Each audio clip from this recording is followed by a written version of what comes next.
What's going on, Pizza King podcast listeners? Today's episode is brought to you by Bag Genie, my newest go-to solution for pizza delivery. Imagine delivering hot, fresh pizza every single time. That's what you get when you get a bag from Bag Genie. This is pizza bags made by pizza guys. They understand all of the things that we need when it comes to delivering hot, fresh pizza every single time. Look, I've been doing this for 22 years. I have not seen a bag with so much thought put into it, with so much attention to detail and quality in all of the years. It's by far the best bag I've ever delivered with. But here's the best part. Bag Genie is offering an exclusive deal just for our listeners. Go to their website, baggenie.net, and when you spend $200 or more using code Pizza King at checkout, they're going to throw in a free bag. That's right, free. So don't miss out on this opportunity. Elevate that delivery game. Take it to the next level. Visit baggenie.net, use code Pizza King, and claim that free bag. Thank you so much to Brian and the team at Bag Genie for supporting the show. Now let's dive into today's episode. Oh, you're really in for a treat on this one. We back, Pizza King podcast. I'm the host, Tyrell Reed. We had a very special guest this week. I sat down with Mike Bausch from Andolini's in Tulsa, Oklahoma, the most reviewed pizzeria in Oklahoma, by the way, talking about all of his success. They're 12 units strong between pizza, food halls, fine dining. He's been there for 20 years now, just totally killing the game. He's got a book out, Unsliced. He's got a restaurant systems course called Unsliced to partner with the book. We broke down, all of the 8 components that he has found over his time, and the work that he's done with over 50 restaurant partners. He has really created something special out there. So you're in for a treat with this episode. Get your pen, get your pad. You're gonna learn a lot. Everything from marketing to vendor negotiations to how you evaluate a new opportunity. Very, very, very, very useful information for anyone who is, potentially looking to get into the restaurant business, especially the pizza business, but restaurant business in general. He's got all of the tools, all of the things that you need to really get that done. So stay tuned, check out this episode, reach out to him. All of his links are in the show notes. Enjoy it. All right, there we go. We're live, we're recording. Mike, how's it going? It's going great. Yourself?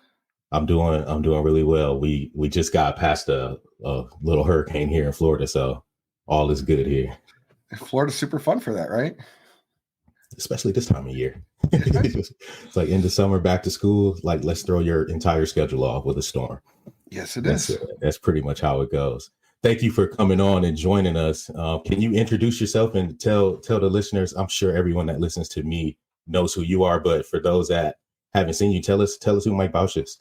Right on. I am Mike Bausch. I've been putting cheese on bread since 2004.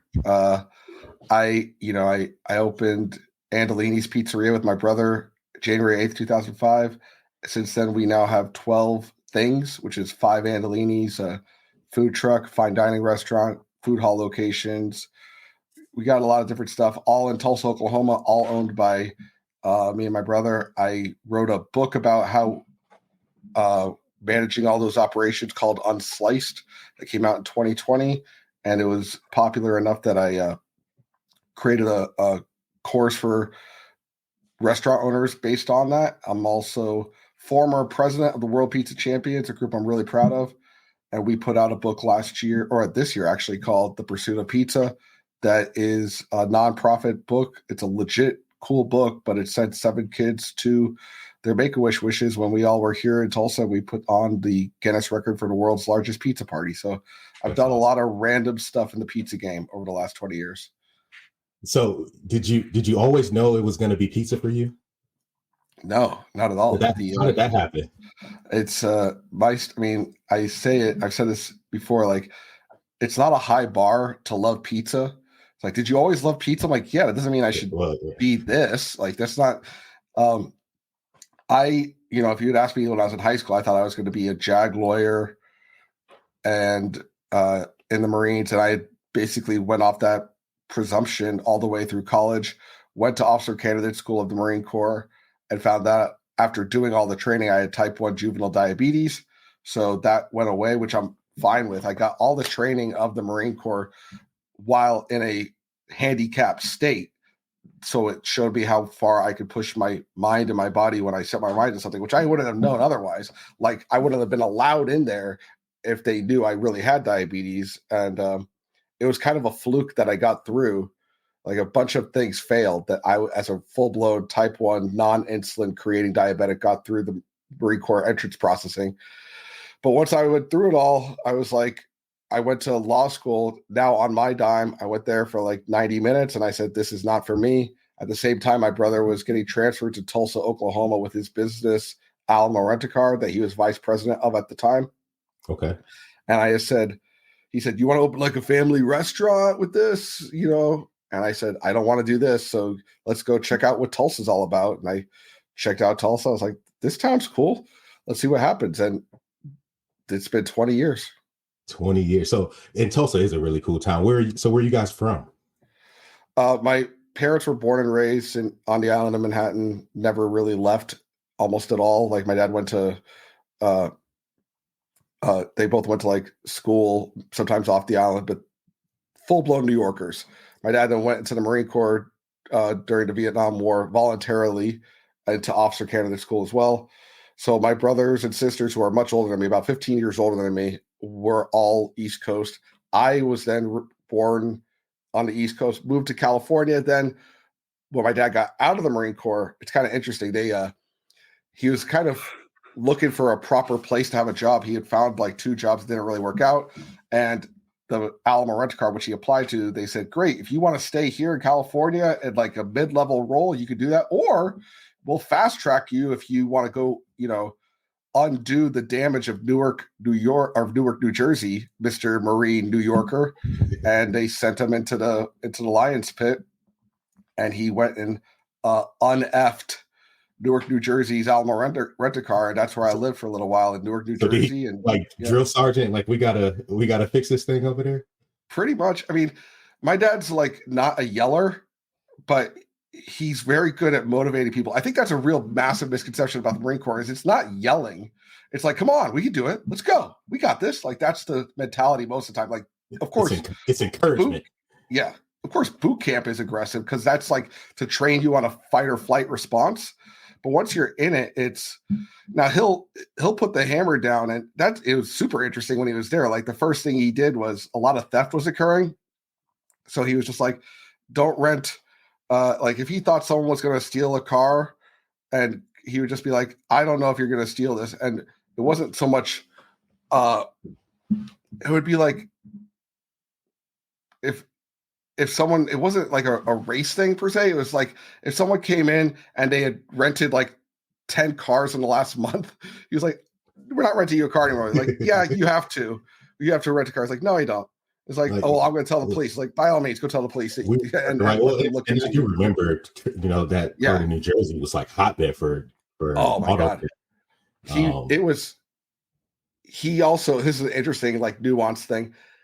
There used to be bumper stickers on all rental cars. If you look back to the late 80s, early 90s, they would all say like Hertz on it, like as an ad. And he was like, hey, can we not have a big billboard that says, jack this car? Like, I'm a tourist. This car's insured, take it. Yeah.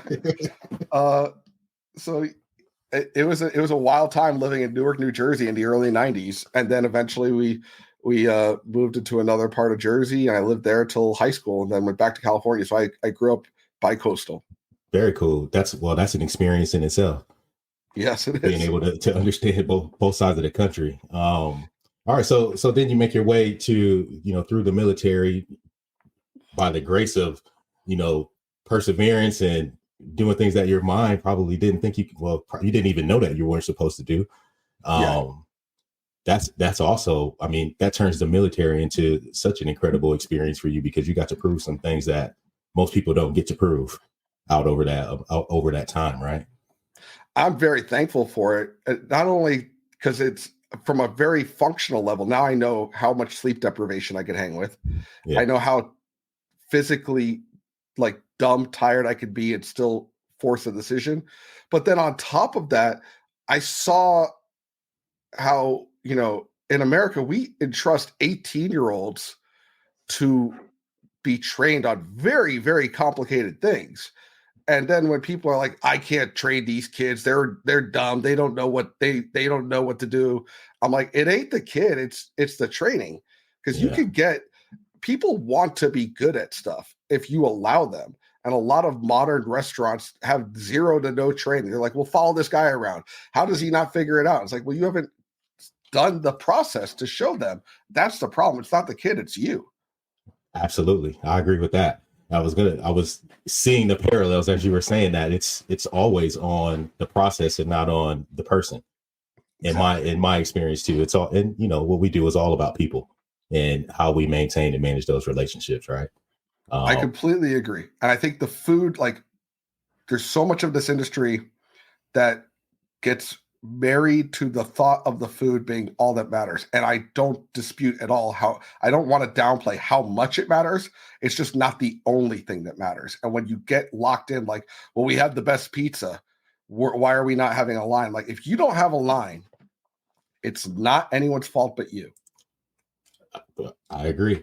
I have this thing, and I say it a lot. The experience of the guest will never exceed the experience of the team. So, like, if it sucks for your people to be there, who's going to enjoy spending it? Like, the people who get paid to be there hate it. So who's going to come in there and spend money there and enjoy it too? So, it plays a whole lot into the experience, and this is all about experience. It's the food experience and the service experience. Completely. So so tell us about Unsliced. Is that what?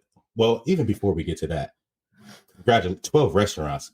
Good, 12 things, as you say, because it sounds like you're really diverse with fine dining, food truck, all the things that don't mix, right? How does one create a vision to even get to that point? In my mind, to get to 12, you got to be thinking about 20. How does the vision go to get to that point? I mean, I wish we could take credit for that, but a lot of the things, like, it was like, well, a lot of the times we were presented with an opportunity and we would run a pro forma on it. And it was like, this makes sense. Okay, do it.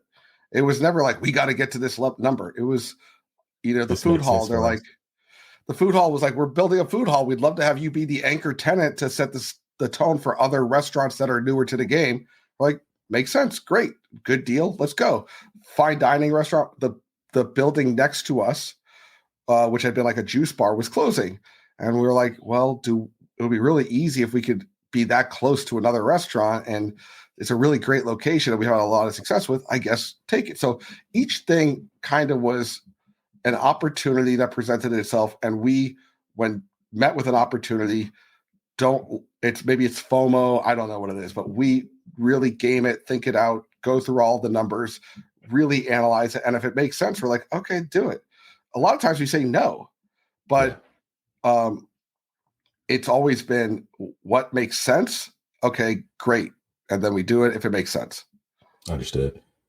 Well, that's awesome too, to have people that trust you enough to bring opportunities forward, just to get your take on it, your look on it. But I'm guessing that the things you pass on probably don't come to light either. If you've been in that community and doing these things since 2005, are there things that you say no to that just don't ever happen because, Mike didn't sign off?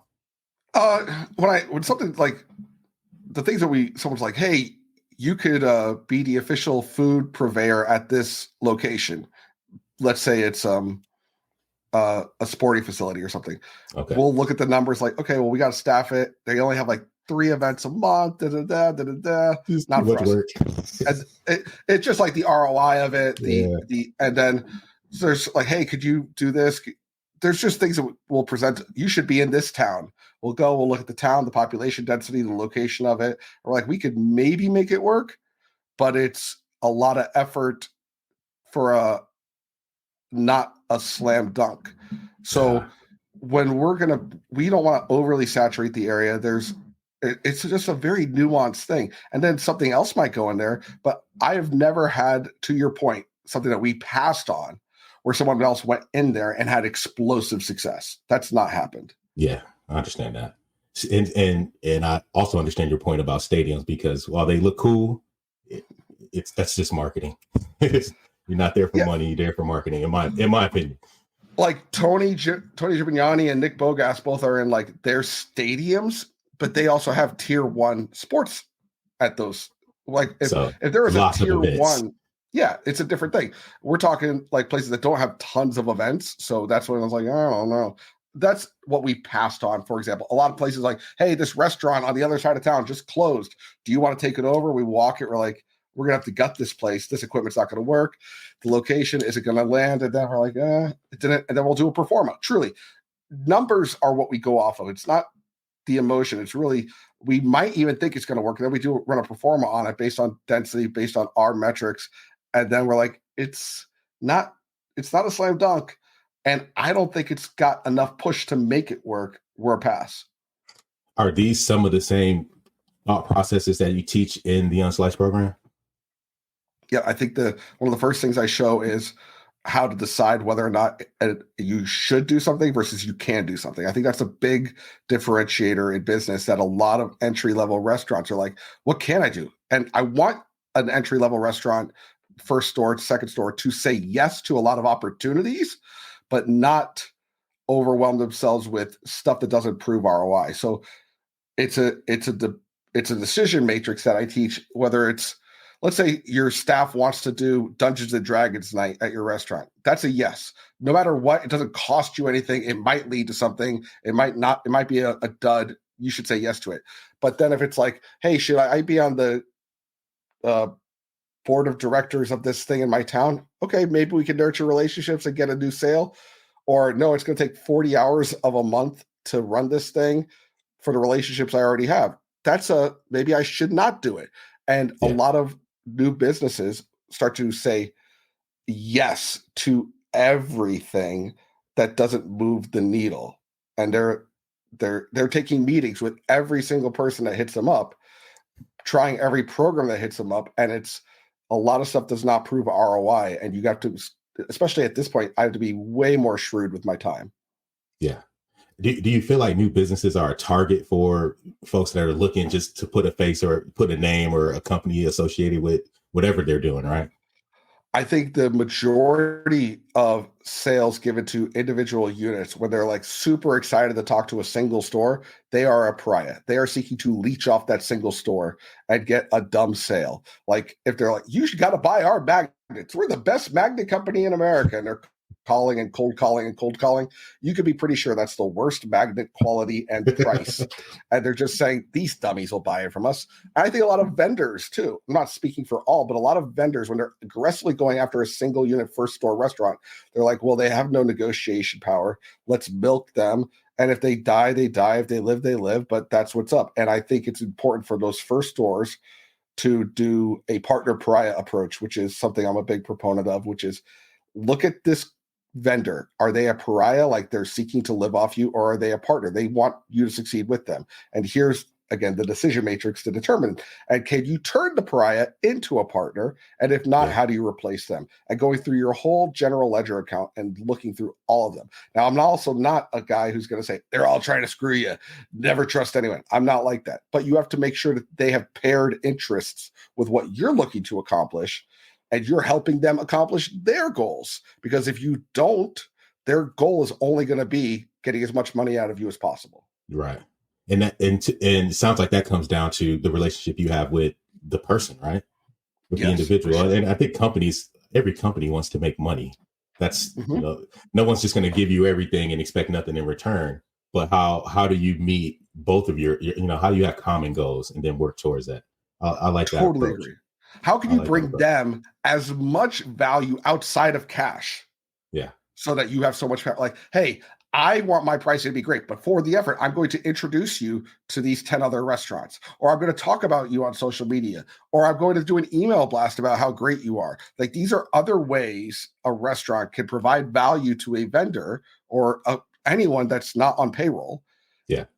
And get the benefit back. Even if it's, hey, let me cater your kids' soccer event or whatever. If you're just becoming a human alongside another human, you give other variables to the relationship purely than monetization of you. How difficult is it for a first store operator, single store operator to have those conversations when you're stuck in the weeds and you're probably in a function and those guys are going to call you at 4:45 on Friday and let's sign it. Just sign this, and I'll come over Monday, and we'll take care of it. I know they're under attack, but how difficult is it for them to have those conversations? I think it's extremely difficult, not just to have the conversation assumes that you have some level of negotiation ability and emotional intelligence, which are not intrinsically known. Some people are just good conversational, but you also need to know, hey, when am I being conned?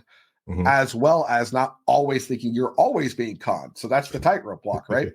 And then to find time for those conversations. And a lot of people get in their hidey hole of, well, I need to work on the line. I got to go. There's too much going on. I need to work on the line. Like, you feel comfortable on the line. So you're going to the line because it's your comfort zone. It's maybe what you like doing, but you're blocking out what potentially could save you thousands in a proper negotiation. Just because I don't have time. I got to deal with this. And it's naive. There's a lot of naivete with a first store, a lot of ego, misplaced ego. They wouldn't call it ego, but it's an ego with naivete. And it's, instead of being, you got to have blue collar work ethic with white collar sensibility. I like that. Well, and the business is done on the other side of the counter, and not in the kitchen. You're doing it, and you're in that role, and you made it happen. And you're so proud of all of that. I get that. I love it too. I like making pizzas myself. Yeah. But every time we have those conversations, you end up making or saving thousands of dollars based on, a conversation about nickels and dimes. For sure. And again, if someone's like, these prices are too high, you got to come down. I'm like, okay. It's the nuance. Another thing that another first stores just don't know is like, what is the structure of these businesses? Because make the prices cheaper is not a negotiation. It's just like, sure thing. It needs to really be like, hey, I want to lock in these 3 items for the next 3 months. Yeah. Based on the market, I believe that this is a fair price, and I've checked out the prices at other competitors. I want you to make your money. Like, that's a knowledgeable conversation, which if you are a doctor or a lawyer, like, I'm super smart at those things, I'll open a restaurant. You got nothing. You got no awareness. You didn't even know you could negotiate these things. Someone just came in and sold you the dream. I agree. It's a lot of, there's people who are like built in it and grew up in a restaurant or worked a restaurant, but still never were exposed to ownership. And then there's people who have, these are the worst type of owners, are the ones that are cocky out of the gate because they had success in some completely separate field and think that those skills will translate here, and they simply will not. Yeah.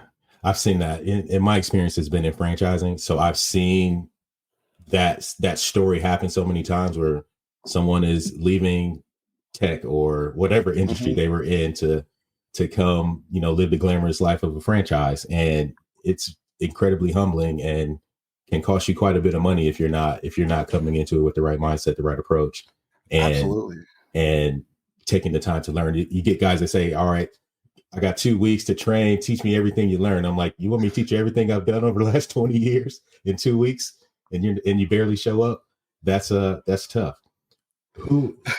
That's a tough one. Well, that's kind of what I've done. I've been like, all right, you got 2 weeks. It might take you a month or so, but I broke it all down because I created that because I felt there was a need for it. Yeah. I didn't see a lot of restaurant consultants who were speaking from the owner perspective, like as an owner, the emotional toll that you're going through. But even more so, like, as much as I was talking about the pariahs on the single unit, I see a lot of these guys who are rich in some other aspect of their life, and then they'll go in and they're like, "Oh, well, we can fix all of this for you. It's just going to cost $90,000." They're like, "Okay, that's a good price." I'm like, "What did you pay? What did you drop on that?" No, they milked you, man. That's not cool. But there's a lot of people who are sharks out there looking for the single unit operator. Even the 6-store operator, you could sign on for something and it's not going to prove. They're like, well, they got 6 stores, they got money. And with such a slim margin business, you make 3 or 4 mistakes and you could have lost money across the whole company. Very easily. And I think that's also a misconception. I like that you had that focus on, let's take a look at the pro forma. Let's really vet this out financially before we make the next decision that we have to make. I think what gets missed in the process is how much things actually cost out there. There's all these estimates out there. Say, oh, you can do this, and equipment costs this, and all of that. And I saw a guy last week on Instagram, and they're building their first place, and had no idea there was going to be a plumbing issue, and had to rip up the whole floor. And time and money. Yeah. So now that project is going to take longer. It's going to cost significantly more. And those are the types of things that could possibly derail a whole project if not prepared. And I like that you've taken time to build in those preparations. How long? So you said your course could take up to a month. How long should people spend in it? And I'm guessing and I'm going to do it because I'm guessing it's something you get access to and it becomes a reference tool, right? Or, forever. I built it in a manner where it's a one-time thing and it's yours. And then we do a group call and that keeps on going in perpetuity. It's the what I would want if someone's like, hey, Mike, because I was getting a lot of people, Mike, fly out to my town and do this. And I was like, and we did it like twice. And this was great. I love this. I can't do it all the time. So how can I fly out to you, give you everything, and then if you have a question about it, we just talk about it on a once a week, Zoom. And the beauty of I couldn't do this 10 years ago. Now it's doable, like Zoom and training programs are at that point. So I was like, wow, this is awesome. This is so cool. I felt that, this all kind of stemmed from my 40th birthday. I wanted to learn guitar.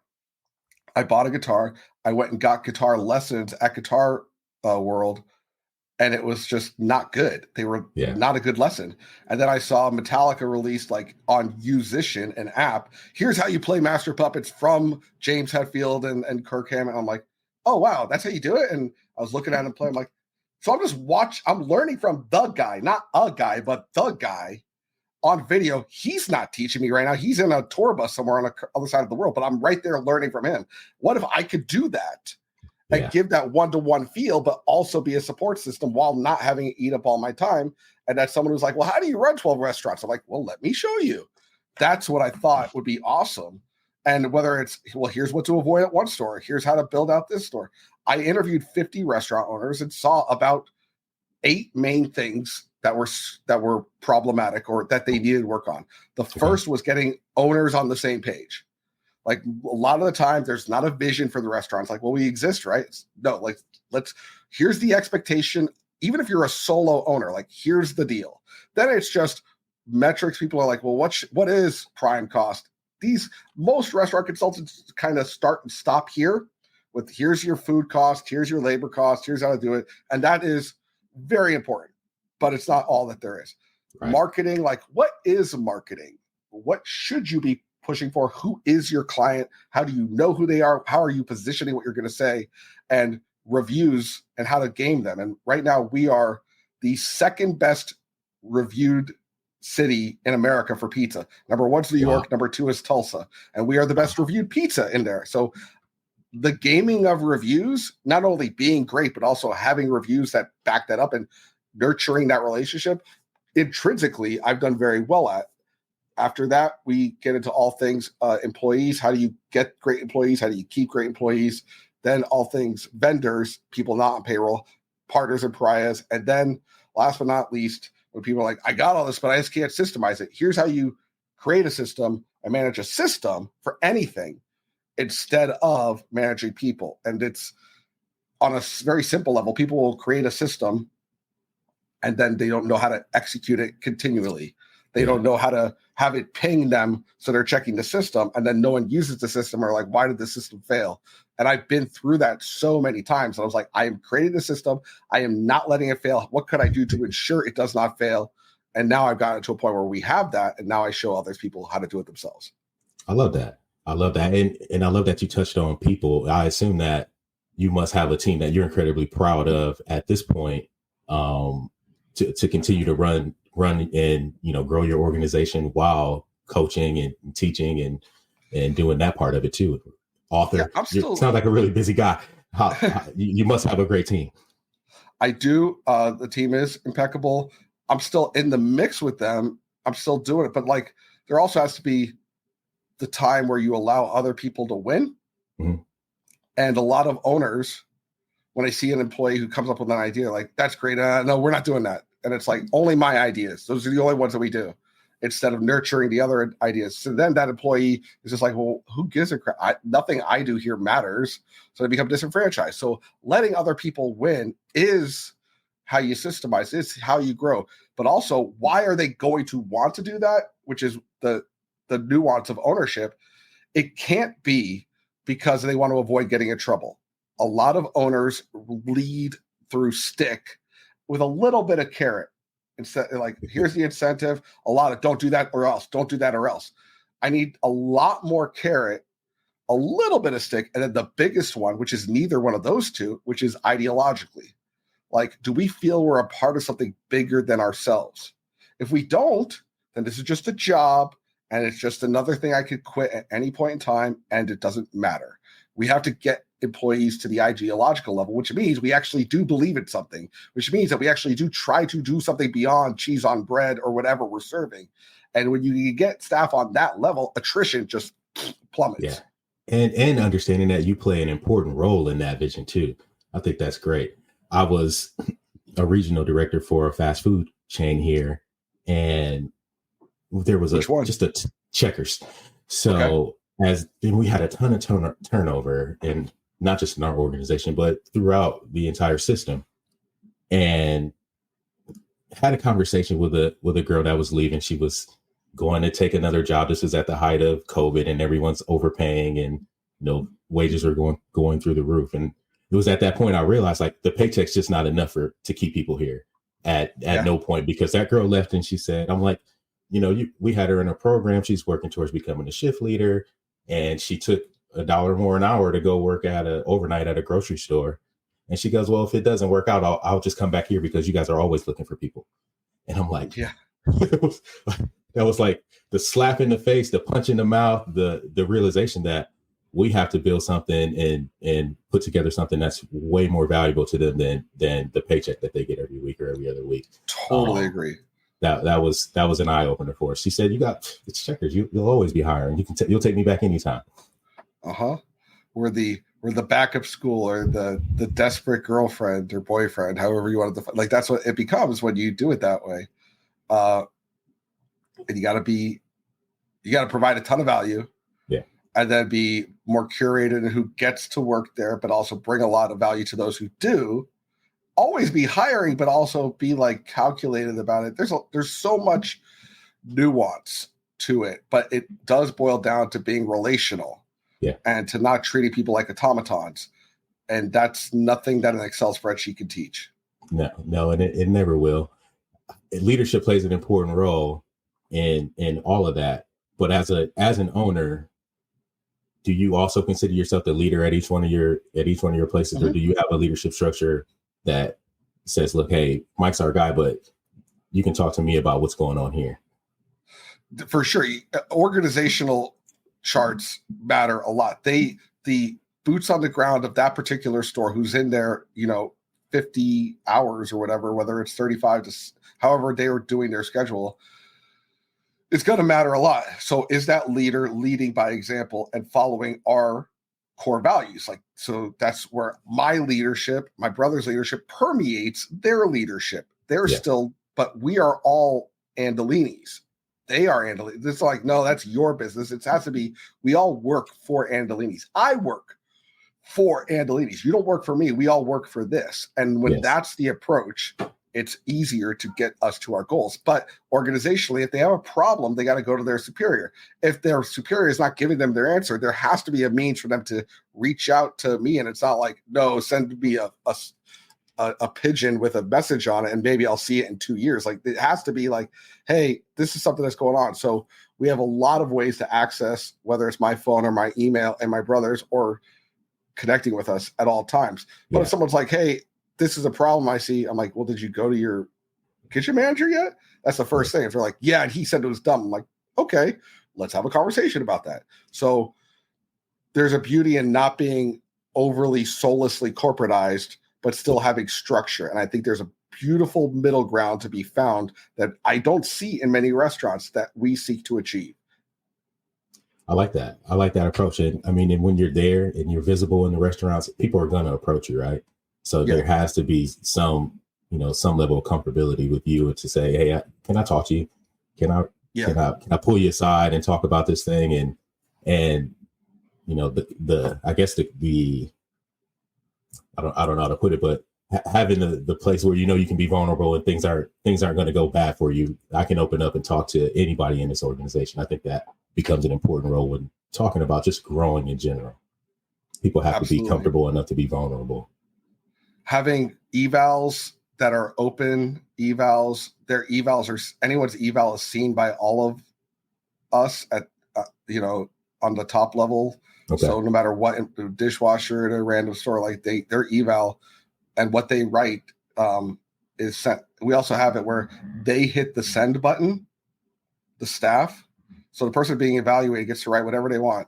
So their evaluation, like you did this right, this right, this right, this right. They could write, I think this store is run horribly. I think this is bullcrap. I don't like working here at all. And I think you're garbage. Send. And it goes right to me. Like, so, and when we started doing it, we had a few of those. And we're like, oh, we better go check this store out.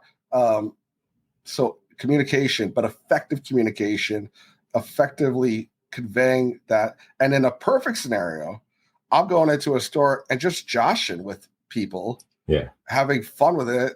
If they're like, oh, who's the owner? I'm like trying to not have them feel that way. I'll do a lighthearted joke. We'll do a staff development party in 2 weeks called Andomania. And that, talking to all the staff, having to break out of their hidey holes and see other stores and talk with us and have fun for a whole night is what we do there. And these are the things that we strive for. It's the things that I've just created kind of like through gut feeling, like we need to have like a full company party that doesn't suck. And then I was like, wow, that really worked. And it led to less attrition and it led to more satisfaction. I should tell more restaurant owners about how we did that. And then I was like, that's not just like an idea, a suggestion. That's like a mandate for a successful restaurant group to have that. And as I've grown, I've taken the things that worked. And I was like, holy crap, that worked. All right. And now that's what I share with the stuff I do outside of Andolini's.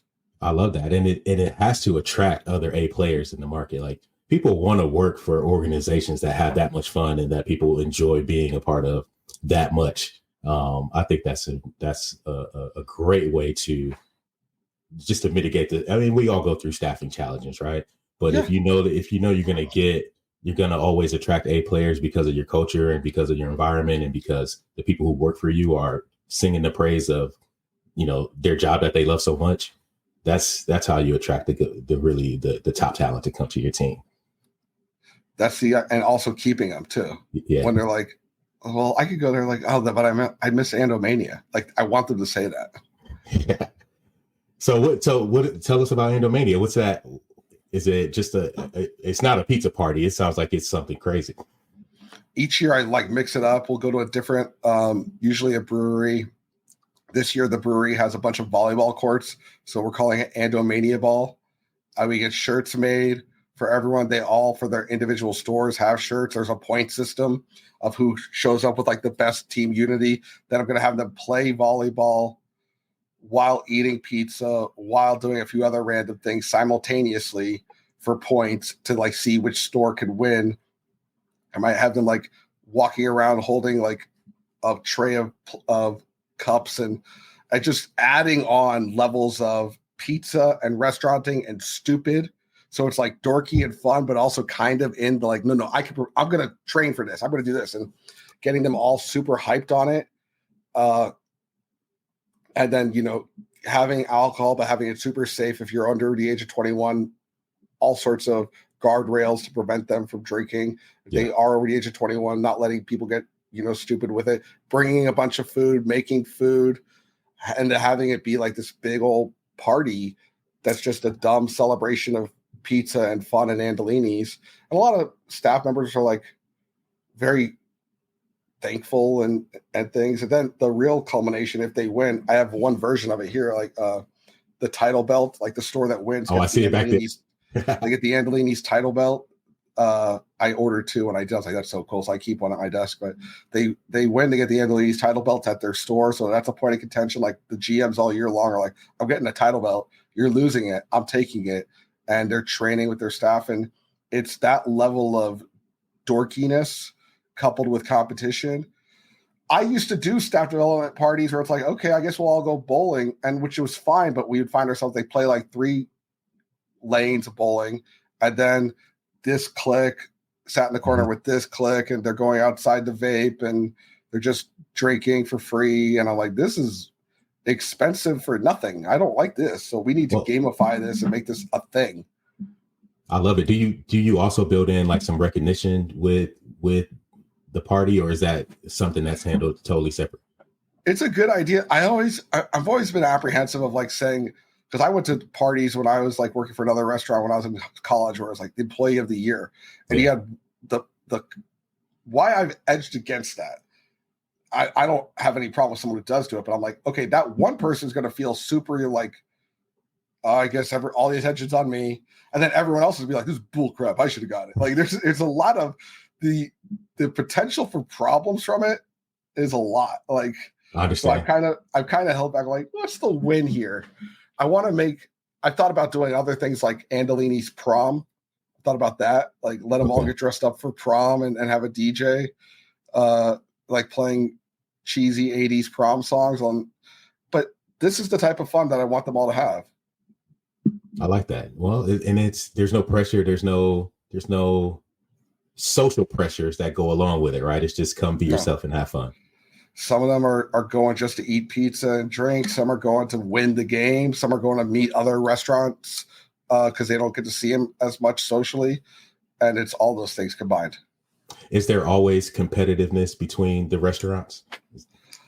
I want there to be. I've done it with and without. We've always had some level of, I've had this competition because this is like the 9th year I've done this or something. Yeah. I've had the competition get extreme and go to like 2:30 in the morning. I'm like, all right, we got to back it up a little bit. Like, I was like, once you've ran as a team in a circle for 20 minutes, you now need to take the briefcase to the other side of Tulsa and bring it back. Like I've done, and then I've just burned them out. Like I've had the rules all over the place, and they're like half in the bag, so they can't do it. I've had eating contests that I thought would be real chill, and people are like getting sick. So I've done this a lot of different ways. I was like, eat a whole canister of cheesy poofs and 2 liters, and whichever team could eat them all first. I didn't realize how hard it is to eat the Sam's Club cheesy poof like thing. Like that's the big tub of it. Yeah, I like eat that between like 5 people. I thought that'd be easy. It's extremely hard. It's so messy. And it's and it's like 50,000 calories. Like I had no idea how much fat is in those. And so like it's a bone of contention. So people are like, are we doing cheesy poofs this year? I'm like, I don't think you can hang with the cheesy poofs. So this year, now they want to conquer it. So this year, while they're playing volleyball, someone has to eat a pizza. Now they can all eat the pizza simultaneously for every pizza eaten to get an extra point. So are they going to game it where one person's just slamming pizza in a corner? Or are they all going to try and eat pizza while playing volleyball? You know, you're going to have to choose. See? And that's what makes it not just, are you good at volleyball? You have other aspects to this to make it like unique and fun and specific. I kind of took some inspiration from, this is a deep dive, but Rock and Jock in the early 90s on MTV. There'd be like Rock and Jock softball, Rock and Jock basketball, where it was like a game of basketball, but it was like there'd be 3 hoops on top of each other. And they would just, fun too. It was super fun, but you could not be good at basketball, but win because there would be like this other little component to it. So that's what I look to do with it.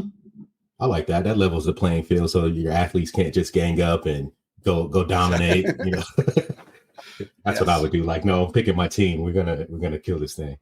Oh man. So, you know, I love, you know, all the things that you're touching on and talking on. You know, the 8 points sound like you could really come out of that with a very well-rounded, you know, knowledge for going into this. Who benefits the most from Unsliced? Is it someone who is aspiring to get into the pizza game or I mean, these are lessons for not just pizza or restaurant. These are lessons for leadership, in my opinion. Who benefits the most from the program?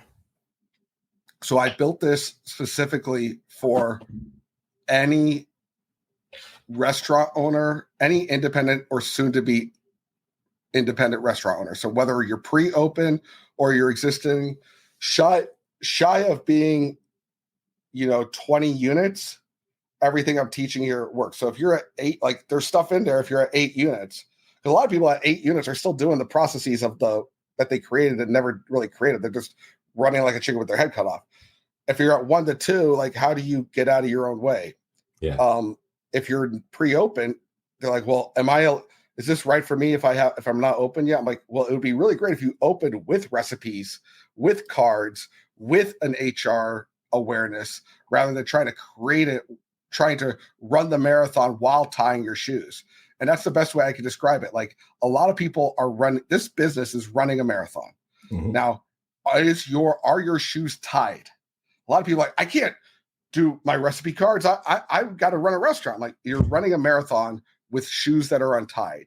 And then some people are like, well, once we get open, then we'll tie our shoes. I'm like, I'm going to run them 2 to 3 miles and even go further on that analogy. They're trying to run this marathon in loafers.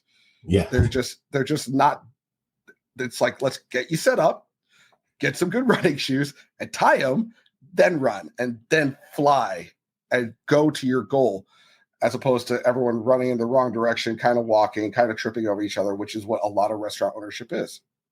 That figure it out as you go mentality. I'm good. I work hard. It looks easy enough. I can figure it out. I always think about it. Goes in my head because like no, your goal is to go from point A to point B. Like, well, I used a lot of effort. I'm like, yeah, you jumped in place. You spent a lot of effort jumping in place. I want you to run to that point as fast as possible. And you're like, but I'm sweating. I'm working so hard. I'm like, you ran left to right and jumped up and down in your loafers that aren't tied. It's everything wrong. Just everything's wrong here. And they're like, no, it's not. It's like, yeah, it is. I'm sorry. Yeah. Well, I think there's a lot to learn, and I appreciate you, even without being in, as part of the program, without even purchasing. I'm a part of your email list, and there's a ton of value that I'm getting just from the email. And even before I go there, dude, I love the emails, by the way. So, and I email too, but I like overthink it. And there's all these pictures and all. Your email is so straight to the point. Here's the link to the blog. And now I understand it, because it probably makes it incredibly, efficient to track who's doing what and who's clicking. So yeah, I love the email, by the way, but there's always value in my inbox. Like, this is how I decided to get more press leads, or how do I write a press release? How do I get on TV? How did I build my menu? Like, all those little things. If you just have that question, and I don't know how you know what I'm thinking every week, but there's like the straight answer. Get to it and move on. So you always give a ton of value, and I appreciate you for that. Your content is great on social media. And so if anybody wants to, how do they find you? How do they get the program? You got every tier of value there is. So how do they get with you? Well, thank you very much for the kind words. If you're interested at all in what I do, go to getunsliced.com. I made the single website page, explain everything. Getunsliced.com. On Instagram, I'm at Mikey Bausch, and everything I'm doing on Instagram and in the emails is information. And I think it brings a lot of value, but it's information. What the program is the transformation, a holistic A to Z, how to do this in order, nuts and bolts, building it in your vision. So I will show you, like, hey, here's how I did a press release, but instead it's like, okay, here's the points to cover. Here's everything about it. Here's when you're going to do it, how you're going to do it, ensure that it worked.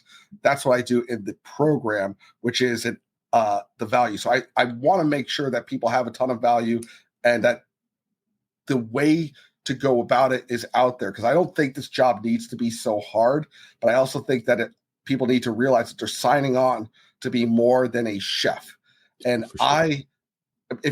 Go check out my reviews. I don't suck at cooking, but I think people look at a lot of the stuff we've done are like, well, that guy's not really a cook. He's just more about systems. Like, I am fanatical about systems because they're what's going to send my kid to college.